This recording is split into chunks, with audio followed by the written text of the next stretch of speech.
Una delle opere con cui sono cresciuta nei miei libri d'arte, nelle mie storie legate alla storia dell'arte, alla cultura che mi è sempre piaciuta, mi ha sempre appassionato, un'opera di Boccioni, che fu il padre della nuova era, chiamatela così, futurista.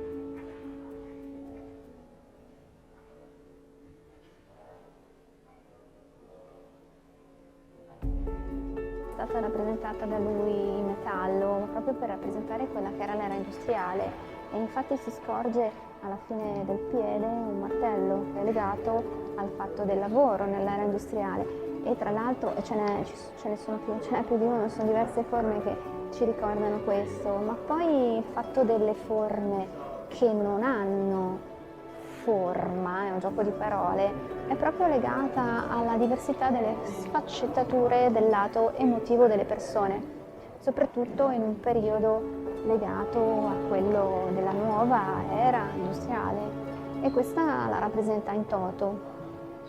Di conseguenza un uomo, ma una figura antropomorfa, ma non effettivamente una figura così come fino a prima era sempre stata rappresentata nel mondo dell'arte. Con questa opera ha rotto quelli che erano gli schemi che delineavano sempre l'espressione umana, quasi come crearsi, un autoconfigurarsi dell'artista alle proprie opere.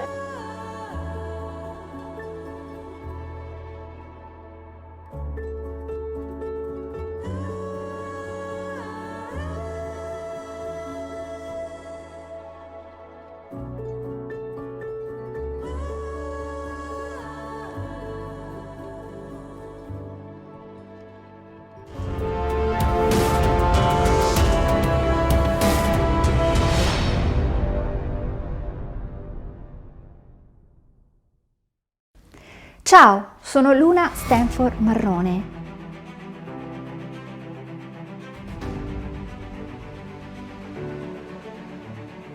E non sono soltanto una ricercatrice studiosa e appassionata di simbologia, ma sono nata e cresciuta nei simboli.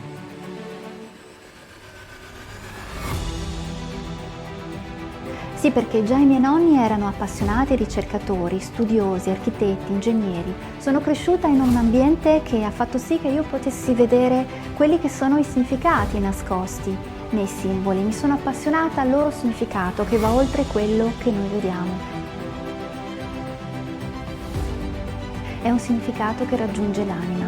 Ho deciso così, per questo motivo, di farne una professione e di raccontarvi quello che c'è dietro ad ogni simbolo. Seguitemi sulle mie pagine. Ciao, sono Luna Stanford Marrone.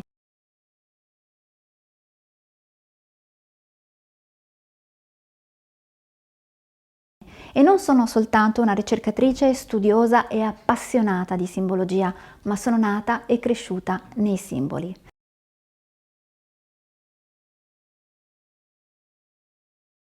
Sì, perché già i miei nonni erano appassionati ricercatori, studiosi, architetti, ingegneri. Sono cresciuta in un ambiente che ha fatto sì che io potessi vedere quelli che sono i significati nascosti nei simboli. Mi sono appassionata al loro significato, che va oltre quello che noi vediamo. È un significato che raggiunge l'anima. Ho deciso così, per questo motivo, di farne una professione e di raccontarvi quello che c'è dietro ad ogni simbolo. Seguitemi sulle mie pagine.